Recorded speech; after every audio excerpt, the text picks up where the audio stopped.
Welcome back to Hungry Theologian, helping you taste and see that the Lord is good.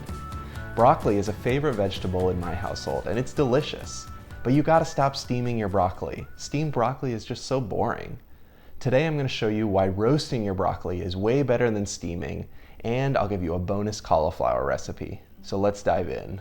This roasting method comes from Kenji Lopez Alt. Preheat the oven to 500 degrees Fahrenheit and place a heavy-rimmed baking sheet inside to heat up with the oven. While that's preheating, cut up your broccoli into small florets that are each a couple inches long. Then add the broccoli to a bowl with a generous seasoning of salt and pepper, along with a few tablespoons of olive oil, and toss to mix well. When the oven is ready, pull out the preheated pan and dump the broccoli onto it.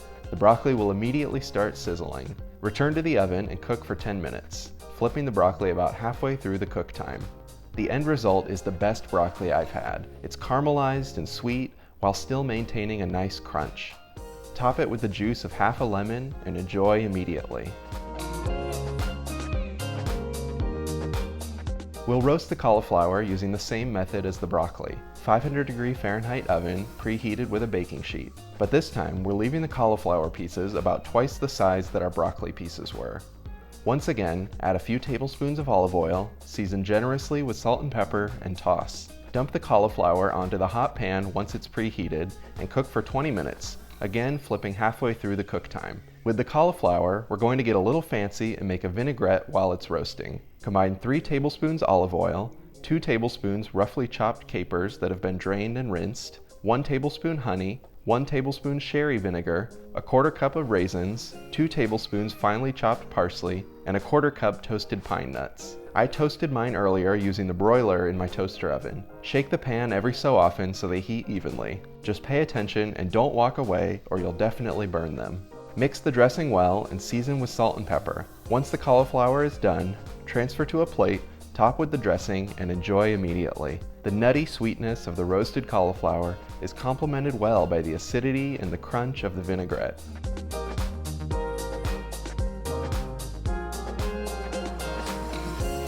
Once you've had this roasted broccoli or cauliflower, you'll never look back. Why would you steam broccoli when you can get so much more flavor roasting with this method?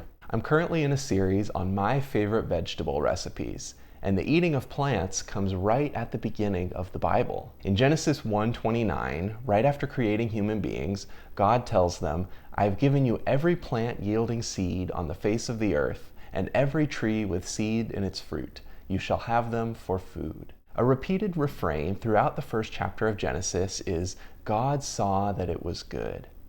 God pays attention to his creation, and what he sees is goodness. Recognizing the goodness of creation can be an important practice for us. Our modern world seeks to insulate us from the natural world in many ways. And while I'm certainly grateful to live in an air-conditioned home as the heat of summer picks up, it can be easy for modern technology to become an effort to escape the confines of nature rather than recognizing the goodness of creation. And yet, when God sees creation, he declares that it is good.